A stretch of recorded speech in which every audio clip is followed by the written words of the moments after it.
എല്ലാവർക്കും സലു കിച്ചനിലേക്ക് സ്വാഗതം. അപ്പോൾ ഇന്നൊരു വെറൈറ്റി ആയിട്ടുള്ളൊരു അടിപൊളി ബ്രേക്ക്ഫാസ്റ്റ് ആണ് ഞാൻ തയ്യാറാക്കാനായിട്ട് പോകുന്നത്. കുട്ടികൾക്കൊക്കെ എന്തായാലും ഈ ഒരു ബ്രേക്ക്ഫാസ്റ്റ് ആയിട്ട് ഇഷ്ടമാവും. അപ്പോൾ അതിന് വേണ്ടിയിട്ട് ഞാനിവിടെ ഒരു പൊട്ടറ്റോ, അത്യാവശ്യം വലിപ്പത്തിലുള്ള ഒരു പൊട്ടറ്റോ ആണ് എടുത്തിരിക്കുന്നത്. അപ്പോൾ അത് നമുക്ക് കുറച്ചധികം വെള്ളം ഒഴിച്ച ശേഷം ഞാനിപ്പോൾ പ്രഷർ കുക്കറിൽ വെച്ചിട്ടൊന്ന് വേവിച്ചെടുക്കാൻ പോവുകയാണ്. അതായത് പൊട്ടറ്റോ നല്ലതുപോലെ ഒന്ന് വെന്ത് കിട്ടണം. അപ്പം ഞാനത് വെയിറ്റ് ഇട്ടിട്ട് ഒരു 6-7 വിസിൽ വരെ ഇതൊന്ന് വേവിച്ചെടുക്കും. അപ്പം സ്റ്റീമെല്ലാം പോയ ശേഷം കുക്കർ ഓപ്പൺ ചെയ്ത ശേഷം നമുക്കിനി ഈ പൊട്ടറ്റോ തുറന്നിട്ട് അതിൻ്റെ തോലൊക്കെ ഒന്ന് കളഞ്ഞിട്ട് വരാം. അതിനുശേഷം ഞാൻ ദാ ഇവിടെ ഒരു ഗ്രേറ്റർ എടുത്തിട്ടുണ്ട്. ഈ ഗ്രേറ്ററിൽ ഞാനൊന്ന് ഗ്രേറ്റ് ചെയ്തെടുക്കുകയാണ്. അപ്പം പെട്ടെന്ന് നമുക്കത് റെഡിയായി കിട്ടാൻ വേണ്ടിയിട്ടാണ് ഇങ്ങനെ ചെയ്യണത്. ഗ്രേറ്റർ ഇല്ലെങ്കിൽ പ്രശ്നമൊന്നുമില്ല, ഒരു ഫോർക്ക് കൊണ്ട് നിങ്ങൾ ഇതൊന്ന് ഉടച്ചെടുത്താലും മതിയാകും. അപ്പോൾ ഗ്രേറ്ററിലാവുമ്പോൾ എല്ലാം നമുക്ക് ഒരുപോലെ ഒന്ന് നമുക്കത് ഇളക്കിയെടുക്കാൻ സാധിക്കും. അപ്പം ഇതിലേക്ക് നമുക്കിനിയിപ്പം 1 കപ്പ് ഗോതമ്പ് മാവാണ് ഞാൻ ഇട്ട് കൊടുക്കുന്നത്. അതിനുശേഷം പാകത്തിനുള്ള ഉപ്പും അതുപോലെ തന്നെ 1 ടീസ്പൂൺ ചില്ലി ഫ്ലേക്സും കൂടി ഇട്ട് കൊടുക്കാം. എന്നിട്ട് ഇതെല്ലാം ചേർത്ത് നന്നായിട്ടൊന്ന് മിക്സ് ചെയ്ത് കൊടുക്കണം. അപ്പോൾ ഈ ഒരു രീതിയിൽ വേണം ഒന്ന് മിക്സ് ചെയ്ത ശേഷം നമുക്കിതിലേക്ക് ഞാനിവിടെ 1/2 ലിറ്റർ വെള്ളം എടുത്തിട്ടുണ്ട്. കുറേശ്ശെ വെള്ളം ഒഴിച്ച് നമുക്കിതൊന്ന് കലക്കിയെടുക്കണം. അപ്പോൾ ഗോതമ്പ് മാവ് ആയതുകൊണ്ട് തന്നെ നമ്മൾ ഇപ്പം ഞാൻ കുറച്ചധികം വെള്ളം ഒഴിച്ചിട്ടുണ്ട്. എന്നാലും ഇത് മിക്സ് ആയിട്ട് വരുമ്പം ആദ്യം ഇത് ലൂസാകത്തില്ല. അപ്പോൾ ഇത് കട്ടയില്ലാതെ നമ്മളിതൊന്ന് ഇളക്കിയെടുക്കണേ. എന്നിട്ട് ബാക്കിയിരിക്കുന്ന വെള്ളം ഇതുപോലെ ഒന്ന് ഒഴിച്ചു കൊടുക്കണം. പിന്നെ നിങ്ങൾ എടുക്കുന്ന ഓരോ ഗോതമ്പ് മാവിൻ്റെയൊക്കെ ക്വാളിറ്റി അനുസരിച്ചിരിക്കും ഈ വെള്ളത്തിൻ്റെ അളവെന്ന് പറയുന്നത്. അപ്പം ഇനിയൊരു വ്യക്തമായിട്ടൊരു കണക്കൊന്നുമില്ല. നമ്മൾ ഈ ദോശ ബാറ്ററില്ലേ ആ ഒരു രീതിയിൽ കലക്കിയെടുത്താൽ മതി. അപ്പം ഞാനത് അടച്ച് മാറ്റി വെക്കുകയാണ്. ഈ സമയം കൊണ്ട് ഞാൻ ഇതാ ഇവിടെ 2 പച്ചമുളക് ഒന്ന് ക്രഷ് ചെയ്തെടുക്കുകയാണ്. അപ്പം ചെറുതായിട്ടൊന്ന് ക്രഷ് ചെയ്തെടുക്കാൻ നോക്കണേ. ക്രഷറില്ലെങ്കിലും പ്രശ്നമൊന്നുമില്ല, നമ്മൾ ചെറുതായിട്ട് അരിഞ്ഞെടുത്താലും മതിയാകും. അപ്പോൾ ഈ രീതിയിൽ വേണം നമ്മളിത് അരിഞ്ഞെടുക്കാനുള്ളത്. അപ്പം ഞാനിത് ഒരു ബൗളിലേക്ക്, ചെറിയൊരു ബൗളിലേക്ക് മാറ്റിയിട്ടുണ്ട്. പിന്നെ നമുക്ക് വേണ്ടത് ഒരു സവാളയാണ്. ഒരു മീഡിയം സൈസിലെ സവാളയാണ് ഞാനിവിടെ എടുത്തിരിക്കുന്നത്. അപ്പം അതും നമുക്കൊന്ന് ചെറുതായിട്ട് അരിഞ്ഞെടുക്കണം. അപ്പം ഇത് ചെറിയൊരു ക്രഷർ ആയതുകൊണ്ടാണ് ഞാൻ പച്ചമുളകും സവാളയൊക്കെ പ്രത്യേകം ക്രഷ് ചെയ്തെടുക്കുന്നത്. കണ്ടോ, ക്രഷ് ചെയ്ത് മാറ്റിയിട്ടുണ്ട്. അപ്പോൾ ഒരു പാൻ അടുപ്പത്തേക്ക് വെച്ചിട്ട് നമുക്കിതിലേക്ക് 2 ടേബിൾ സ്പൂൺ ഓയിൽ ഞാൻ ഒഴിച്ചു കൊടുക്കുകയാണ്. ഓയിൽ നന്നായിട്ട് ചൂടാകുമ്പോഴേക്ക് 1 ടേബിൾ സ്പൂൺ കടലപ്പരിപ്പില്ലേ അതാണ് ഇട്ട് കൊടുക്കുന്നത്. എന്നിട്ട് അതൊന്ന് മൂപ്പിച്ചു കൊടുക്കാം. അപ്പോൾ ഫ്ലെയിം കുറച്ച് വെച്ചിട്ട് വേണം നമ്മളിത് മൂപ്പിച്ചെടുക്കാനുള്ളത്. പിന്നെ നമുക്ക് 1 ടേബിൾ സ്പൂൺ സാമ്പാർ പരിപ്പ്, തുവർ ദാൽ, അതും കൂടി ഇട്ടിട്ട് ഇതുപോലെ ഒന്ന് ഇളക്കി റോസ്റ്റ് ചെയ്തെടുക്കണം. അപ്പം കരിഞ്ഞു പോയിരിക്കാൻ പ്രത്യേകം ശ്രദ്ധിച്ചേക്കണം. പിന്നെ ഇതിലേക്ക് നമുക്ക് ക്രഷ് ചെയ്ത് വെച്ചിരിക്കുന്ന പച്ചമുളക് ചേർത്തിട്ടൊന്ന് ഇളക്കി കൊടുക്കാം. അപ്പം ആ പച്ചക്കുത്തൊക്കെ ഒന്ന് മാറുന്ന ആ ഒരു സമയത്ത് നമുക്ക് ഇതിലേക്ക് കായപ്പൊടി ഇട്ട് കൊടുക്കണം. 1 ടീസ്പൂണോളം കായപ്പൊടിയും 1 ടീസ്പൂൺ മഞ്ഞൾപ്പൊടിയും കൂടി ചേർത്ത് കൊടുക്കുകയാണ്.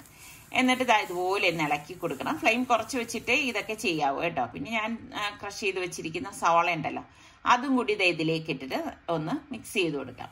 അപ്പം സവാള ഒരുപാട് വഴലണം എന്നൊന്നുമില്ല. പിന്നെ നമുക്ക് കുറച്ചധികം മല്ലിയിലയും കൂടി ഞാൻ ചെറുതായിട്ട് അരിഞ്ഞിട്ട് ഇതിലേക്ക് ചേർത്ത് കൊടുക്കുന്നുണ്ട്. അപ്പം ഇതിനി നമുക്ക് ഈ കലക്കി വെച്ചിരിക്കുന്ന മാവുണ്ടല്ലോ അപ്പം അതൊന്ന് അടപ്പ് മാറ്റിയിട്ട് നമുക്കത് ആ മാവ് ഒന്നും കൂടി ഒന്ന് ഇളക്കി കൊടുക്കണേ.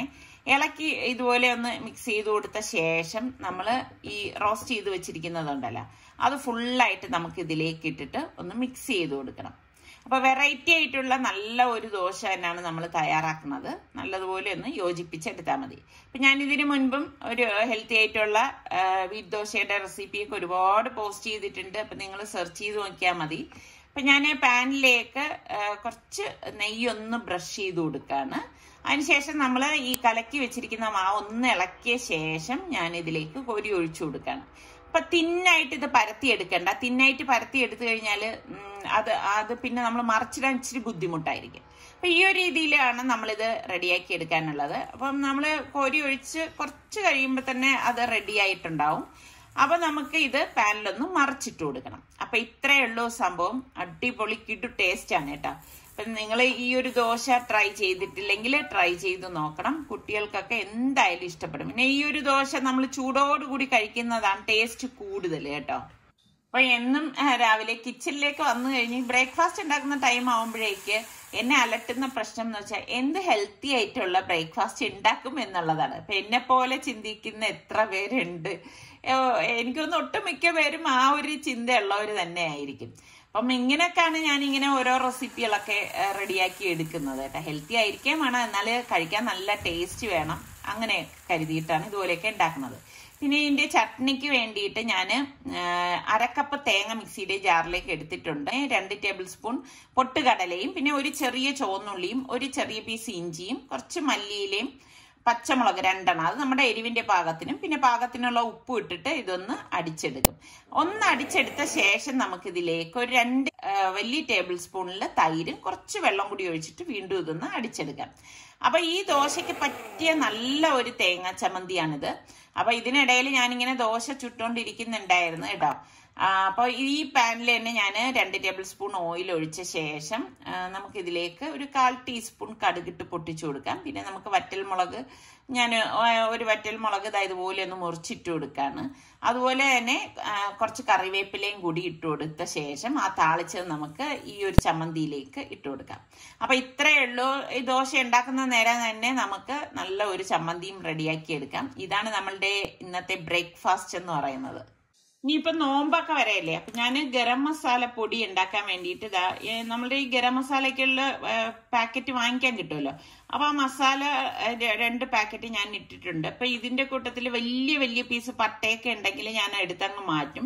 ഇതിപ്പോ എല്ലാം കറക്റ്റിന് തന്നെ ഉള്ളൂ കേട്ടോ. ഒരുപാട് ഓവറായിട്ട് പട്ടയൊക്കെ ഉണ്ടെങ്കിൽ നമ്മൾ ഇതിലേക്ക് ചേർത്ത് കൊടുക്കരുത്. പിന്നെ ഞാൻ അഡീഷണൽ ആയിട്ട് ഇതിലേക്ക് കസ്കസ് ഉണ്ടല്ലോ, അതിട്ട് കൊടുക്കുന്നുണ്ട്. ഒരു 2 ചെറിയ പാക്കറ്റാണ് ഇതിലേക്ക് ചേർത്ത് കൊടുക്കുന്നത്. അപ്പൊ അതൊക്കെ ഇട്ടിട്ട് നമ്മൾ മസാലപ്പൊടി ഉണ്ടാക്കുമ്പം നല്ല ടേസ്റ്റും നല്ല മണമായിരിക്കും കറികൾക്ക്. അപ്പൊ ഞാൻ അല്ലാതെ സെപ്പറേറ്റ് ചെയ്ത് അങ്ങനെ ഒരു മസാലക്കൂട്ട് ഉണ്ടാക്കാറില്ല. ഈ ഒരു മസാലപ്പൊടി തന്നെയാണ് ഞാൻ ഇറച്ചിക്കറികളിലും ഒക്കെ യൂസ് ചെയ്യുന്നത്.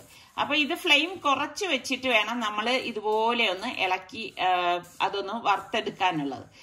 ഫ്ലെയിം കുറയ്ക്കുന്ന കാര്യത്തിൽ പ്രത്യേകം ശ്രദ്ധിച്ചിരിക്കണം. പിന്നെ ഇടയ്ക്ക് ഞാൻ ഇതിലേക്ക് ഒരു 7-8 ഗ്രാമ്പൂവും 5-6 ഏലക്കയും കൂടി ചേർത്ത് കൊടുക്കുന്നുണ്ട്. അതൊക്കെ ഇടുമ്പോഴാണ് നല്ല ടേസ്റ്റ് വരുന്നത് കേട്ടോ. ഇതുപോലെ നല്ല ഒരു മൂത്ത ആ ഒരു ബ്രൗൺ കളർ വരുന്ന സമയത്ത് നമുക്ക് ഗ്യാസ് ഓഫ് ചെയ്തിട്ട് ഇത് നല്ലതുപോലെ തണുത്ത ശേഷമാണ് ഇനി പൊടിച്ച് ബോട്ടിലിൽ അടച്ച് സൂക്ഷിക്കുന്നത്. നല്ല എയർ ടൈറ്റ് കണ്ടെയ്നറിൽ വേണം ഇത് സൂക്ഷിക്കാനുള്ളത്. പല വ്യത്യസ്തമായിട്ടുള്ള ക്രാബ് റോസ്റ്റും ക്രാബ് കറിയും ഒക്കെ ഞാൻ കാണിച്ചിട്ടുണ്ട്. അപ്പൊ അതിൽ നിന്ന് വ്യത്യസ്തമായിട്ടുള്ള ഒരു ക്രാബ് കറിയാണ് ഇന്ന് കാണിക്കുന്നത്. അപ്പൊ ക്രാബ് വൃത്തിയാക്കാൻ എളുപ്പമാണ് കേട്ടോ. എല്ലാവരുടെയും വിചാരം ക്രാബ് ഭയങ്കര പാടാണെന്നൊക്കെയാണ് പലരും പറയുന്നത്. പക്ഷെ ഇത് എളുപ്പമാണ്. അതിന്റെ ആ ഒരു ചെറിയ കൈയും കാലും ഒക്കെ നമ്മൾ പിടിക്കുമ്പോൾ തന്നെ അതിങ്ങ് ഊരി വരും. പിന്നെ ഇതാ ഈ ഒരു പോർഷൻ നമ്മളിങ്ങനെ ഇളക്കി എടുത്താൽ മതി. ഈ കാണുന്നത് പോലെ പിടിച്ചാൽ മതി കേട്ടോ, എളുപ്പം ഇളക്കി കിട്ടും. പിന്നെ ഇതിലേക്ക് ഈ പൂ പോലിരിക്കുന്ന ആ ഒരു സംഭവം ഞാൻ എടുക്കാറില്ല. അപ്പൊ ഞാനിങ്ങനെ എടുക്കാത്തത് കാണിക്കുമ്പോഴേക്ക് പലരും എൻ്റെ അടുത്ത് കമന്റിൽ പറയുന്നുണ്ട്, ഇതെന്തിനാ അത് കളയുന്നത്, അത് ഉപയോഗിക്കുമല്ലോ എന്നൊക്കെ. അപ്പൊ എനിക്കത് അങ്ങനെ മനസ്സിനൊരു തൃപ്തി ഇല്ലാത്തത് കൊണ്ട് ഞാൻ ആ സംഭവം എടുക്കാറില്ല കേട്ടോ. അതൊക്കെ ഈ പറഞ്ഞ മാതിരി ഓരോരുത്തരുടെ ചില ഇഷ്ടങ്ങളല്ലേ. അപ്പൊ ഞാൻ അതങ്ങ് ഒഴിവാക്കിയിട്ട് പിന്നെ ഇതിന്റെ ആ ഒരു സെന്ററിലൊക്കെ നല്ല വൃത്തി ഒന്ന് കഴുകിയെടുക്കണം. അതിനുള്ളില് അഴുക്ക് കാണും. അപ്പൊ ഈ ഇത്രയേ ഉള്ളൂ സംഭവം. പിന്നെ അത്യാവശ്യം ചിലതാണെങ്കിൽ ഒരു മീഡിയം സൈസ് ആയിരിക്കും, അത്യാവശ്യം വെയിറ്റ് കാണും. അങ്ങനെയുള്ളതിൽ ഉള്ളിൽ നല്ല മാംസം ഉണ്ടായിരിക്കും കേട്ടോ. അപ്പൊ ഇതില് അത്ര പറയത്തക്ക മാംസമൊന്നും ഇല്ലതാ, കണ്ടില്ലേ, ഇത്രയേ ഉള്ളൂ. അപ്പൊ നമ്മുടെ ഇവിടേക്ക് ആണെങ്കിൽ ചില സമയങ്ങളിൽ, അതായത് വളരെ കുറഞ്ഞ സമയങ്ങളിലുള്ള ടൈമിലെ നല്ല ക്രാബൊക്കെ നമുക്ക് കിട്ടാറുള്ളൂ. നിങ്ങളുടെ അവിടെയൊക്കെ എങ്ങനെയാണ്, എപ്പോഴും നല്ലതൊക്കെ കിട്ടുമോ, നല്ല മാംസം ഉള്ളതായിരിക്കോ? അതുപോലെ തന്നെ ഇപ്പൊ ഞാനിതെല്ലാം കഴുകി എടുത്ത് കൊണ്ടുവന്നിട്ടുണ്ട്. ഇപ്പൊ ഞാനിത് മൺചട്ടിയിലാണ് ഉണ്ടാക്കണത് കേട്ടോ. അപ്പൊ മൺചട്ടിയിലേക്ക് ഒരു 3 ടേബിൾ സ്പൂൺ വെളിച്ചെണ്ണ ഒഴിച്ചിട്ട് പെരിഞ്ചീരകം, ഉലുവ, പട്ട, ഗ്രാമ്പു, കുരുമുളക് ഇത്രയും കൂടി ഇട്ട് കൊടുക്കാണ്. ഇതോടൊപ്പം തന്നെ നമുക്ക് വറ്റൽമുളകും കൂടി ഇട്ട് കൊടുക്കാം. പിന്നെ കുറച്ചധികം കറിവേപ്പിലയും കൂടി ഇട്ടിട്ട് ഇതൊന്ന് മൂപ്പിച്ചു കൊടുക്കണം. അപ്പൊ ഇതൊന്ന് മൂത്ത് വരുന്ന സമയത്ത് നമുക്ക് ഇതിലേക്ക്, ഞാനിവിടെ ഒരു മീഡിയം സൈസിൽ 3 സവാളയാണ് എടുത്തിരിക്കുന്നത്. അപ്പൊ ആ സവാളയും കൂടി ചേർത്ത് നമുക്കിതൊന്ന് വഴറ്റി കൊടുക്കാം. സവാള മൺചട്ടി ആയതുകൊണ്ട് തന്നെ പെട്ടെന്ന് വഴണ്ടിയിട്ടും ഇതിലേക്ക് 2 ടീസ്പൂൺ ഇഞ്ചി വെളുത്തുള്ളി പേസ്റ്റും കൂടിയാണ് ഞാൻ ചേർത്ത് കൊടുക്കുന്നത്. എന്നിട്ട് ഇതുപോലെ തന്നെ ഇളക്കിയിട്ട് അതൊന്ന് മൂടി വെച്ച് കൊടുക്കണം. അപ്പോൾ മൂടി വയ്ക്കുമ്പോൾ പെട്ടെന്ന് നമുക്കിത് വഴറ്റിയെടുക്കാൻ പറ്റും. ഇടയ്ക്ക് മൂടി തുറന്ന് ഇതുപോലെ ഒന്ന് ഇളക്കി കൊടുക്കണം. അപ്പോൾ സവാളയും ഇഞ്ചിയും വെളുത്തുള്ളി പേസ്റ്റും എല്ലാം നല്ലതുപോലെ ഒന്ന് വഴണ്ടി വന്നിട്ടുണ്ട്.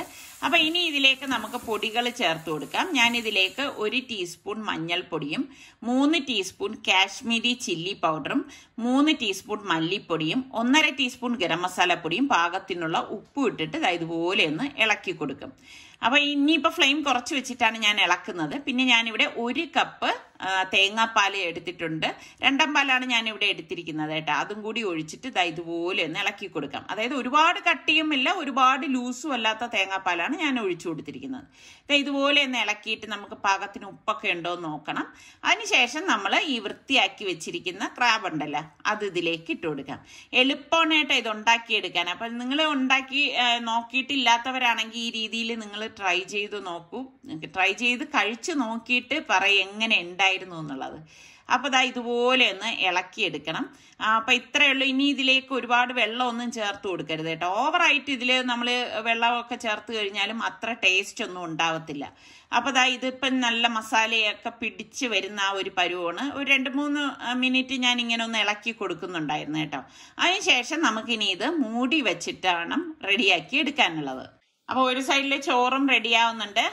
അപ്പോൾ ഒരു 5-6 മിനിറ്റ് ആകുമ്പോൾ തന്നെ നമ്മളുടെ ക്രാബ് കറി റെഡി ആയിട്ടുണ്ട്. തേങ്ങാപ്പാൽ ഒഴിച്ച ക്രാബ് കറി അടിപൊളി ടേസ്റ്റാണ്. അപ്പം ഇന്നത്തെ ബ്രേക്ക്ഫാസ്റ്റ് റെസിപ്പി നിങ്ങൾക്ക് എല്ലാവർക്കും ഇഷ്ടമായെന്ന് വിശ്വസിക്കുന്നു. അപ്പം നിങ്ങൾ ഇഷ്ടപ്പെട്ടെങ്കിൽ ഒന്ന് കമൻറ്റ് ചെയ്യണം കേട്ടോ. നിങ്ങളുടെ കമൻസ് വരുമ്പോഴാണ് സത്യം പറഞ്ഞാൽ നല്ല നല്ല റെസിപ്പിയൊക്കെ ഇടാനൊരു ഇൻസ്പിറേഷൻ കിട്ടുന്നത്. അപ്പം അടുത്ത് നല്ല റെസിപ്പിയോ വ്ളോഗോ ആയിട്ടൊക്കെ നമുക്ക് കാണാം. അതുവരെയൊക്കെ എല്ലാവർക്കും ബൈ ബൈ.